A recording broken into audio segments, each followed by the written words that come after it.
pessoal! Este ano trabalharei de forma interdisciplinar no projeto de História e Cultura Africana e Afro-Brasileira, a coleção Africanidades, de autoria de Antônio Jonas Dias Filho e Márcia Honora, com ilustrações de Lee Kobayashi. Interessante que essa coleção traz a tradução em Libras, assim possibilita a acessibilidade da pessoa com deficiência auditiva.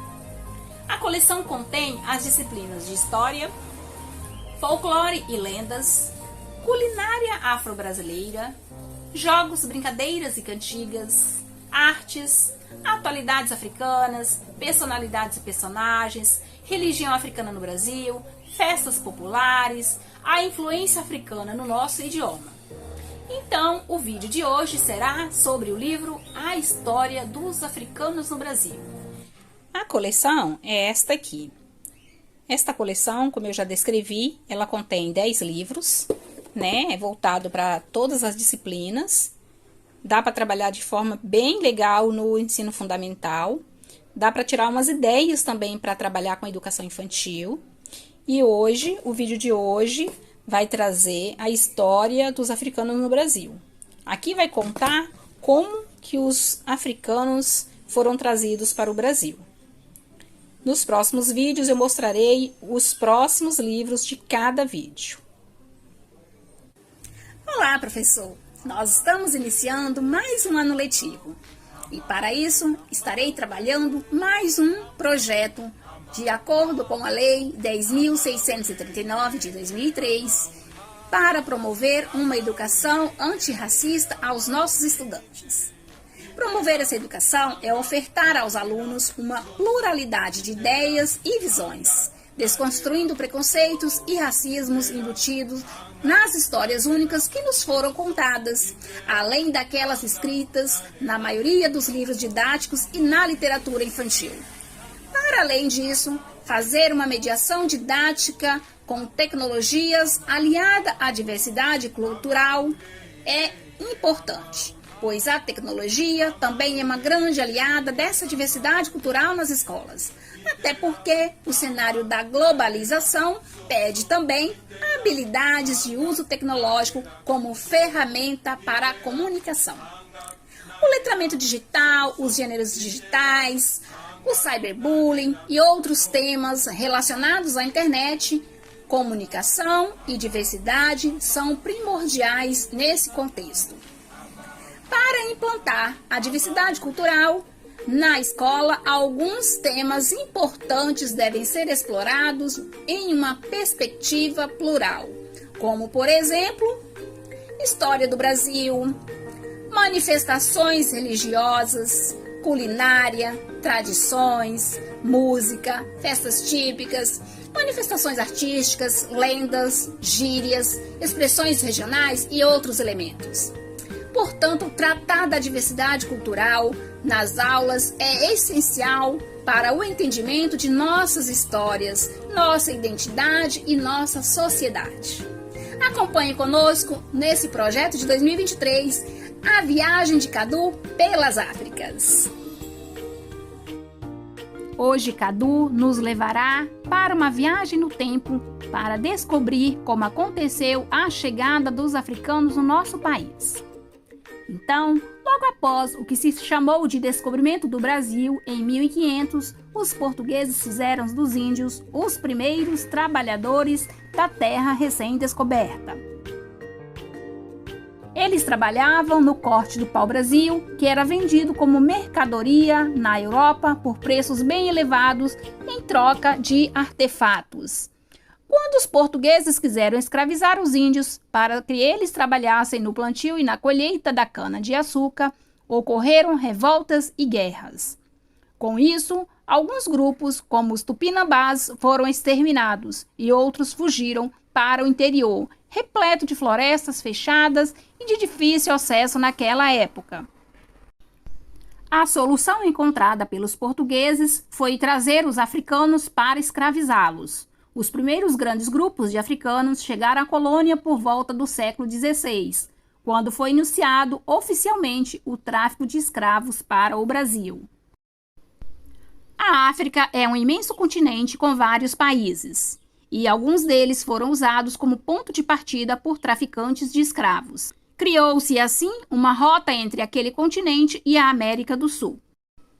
Os africanos que foram trazidos para o Brasil no período da escravidão faziam parte de 3 grandes etnias: os povos de língua iorubá, os de língua banto e os denominados sudaneses.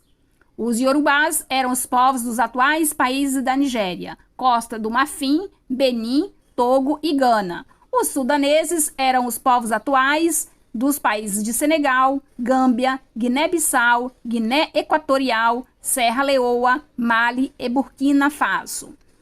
E os bantus eram os povos dos atuais países de Camarões, Gabão, República Popular do Congo, República Democrática do Congo, Zâmbia, Zimbábue, Namíbia, Moçambique e África do Sul. A população brasileira, que possui também descendência africana, está vinculada a ancestrais que nasceram dessas 3 etnias, principalmente na Bahia, em Pernambuco, no Maranhão, na Paraíba, no Rio de Janeiro e no norte de Minas Gerais. Embora em outros locais do país, a presença africana também tenha sido marcante. Sabia que você pode ser descendente destes primeiros africanos que vieram para o Brasil? Os negros eram transportados para o Brasil amarrados, empilhados no porão dos navios e mal alimentados. Eles foram tratados como mercadorias que seriam vendidas em leilões. Isso é muito triste, não é mesmo? Aqueles que não queriam ser trazidos para o Brasil eram mortos lá mesmo na África, e para não perder a mercadoria, os traficantes de escravos substituíam aqueles que morriam por filhos ou parentes que estivessem em boas condições de saúde para aguentar a viagem. Muita injustiça. As embarcações que transportavam os africanos chamavam-se navios negreiros. Elas partiam da África e chegavam no litoral brasileiro, em cidades como Salvador, Rio de Janeiro, Recife e São Luís, trazendo centenas de africanos que sobreviviam à difícil e longa viagem através do Oceano Atlântico. Ao chegarem aqui, eram enviados para diversos lugares do Brasil, onde existiam compradores de escravos que, a partir daquele momento, seriam seus donos. O próprio tráfico negreiro era uma das maiores fontes de riqueza da coroa portuguesa no Brasil. O comércio dos negros rendia muito dinheiro aos traficantes de escravos, aos comerciantes e aos governos da época que cobravam impostos sobre essa atividade. A escravidão foi uma das principais características do Brasil entre os séculos XVI e XIX. Os trabalhos realizados pelos escravos foram responsáveis pela existência de uma economia própria do nosso país ao longo de 4 séculos. Além do plantio da cana-de-açúcar, os negros eram utilizados em outros trabalhos como criação de gado, extração de metais preciosos, trabalhos domésticos e construção de casas e prédios públicos como igrejas e cadeias. No canavial, eles plantavam, colhiam e transportavam a cana para os engenhos, onde outro grupo transformava a planta em açúcar, que era exportado para a Europa. A principal moradia reservada aos negros era chamada de senzala, palavra que deriva do termo sensalas, pois não existiam cômodos e todos moravam no mesmo espaço, sem divisórias, ou seja, sem nenhum tipo de privacidade. Alguns poucos negros moravam em cômodos pequenos dentro da casa dos donos das fazendas, pois realizavam as tarefas domésticas e tinham que estar prontos para atender as famílias desses senhores a qualquer hora. Eles eram chamados de escravos domésticos. As principais atividades exercidas por eles eram lavar roupa, cozinhar, limpar a casa, cuidar das crianças, costurar, engraxar sapatos, servir à mesa nas refeições, dar banho em adultos e crianças, carregar água das fontes para dentro da casa, realizar trabalhos de pintura e carpintaria e cuidar dos animais domésticos. Existiam também as mucamas, que eram as escravas jovens responsáveis por fazer companhia às crianças, adolescentes e moças que eram filhas das famílias proprietárias das fazendas. Algumas escravas que amamentavam seus filhos recém-nascidos também davam seu leite para os filhos dos fazendeiros, quando as esposas não tinham leite ou morriam após o parto. Essas escravas eram chamadas de amas ou mães de leite. Conhecendo a história. O serviço dos escravos domésticos era uma das poucas formas de contato direto entre escravos e senhores. Na maior parte do tempo, os negros que moravam na senzala relacionavam-se exclusivamente com os outros escravos e com os empregados ou capatazes contratados pelos donos das fazendas para vigiá-los. Muitos escravos, mesmo vigiados pelos capitães do mato, homens que recebiam esse nome porque caçavam os negros que fugiam para as matas e florestas, tentavam fugir para se libertar da escravidão. Quando os escravos eram capturados, sofriam diversos tipos de castigos: pelourinho, tronco. Muitos escravos eram também açoitados com chicote e ficavam muitos dias feridos e isolados dos outros, até que o Senhor decidisse que ele poderia retornar ao trabalho. Alguns escravos fugitivos também morriam de fome ou eram mortos em confrontos com os capitães do mato. Tudo isso é muito triste, não é mesmo? Quando os escravos conseguiam fugir e não eram capturados, agrupavam-se e formavam pequenas comunidades, que eles chamavam de quilombos. O objetivo dos quilombolas, moradores dos quilombos, era ajudar os escravos que fugiam das fazendas e lutar pela libertação de todos os africanos e seus descendentes que viviam escravizados. O mais famoso dos quilombolas foi Zumbi, que viveu no século XVII e liderou o Quilombo dos Palmares, no norte do estado de Alagoas, em uma região conhecida como Serra da Barriga.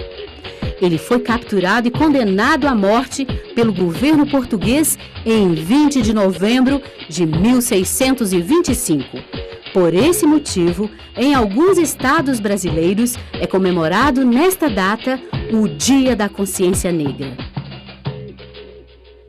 Em 1850, a Inglaterra, que controlava o comércio internacional de escravos, proibiu o transporte e a venda de africanos.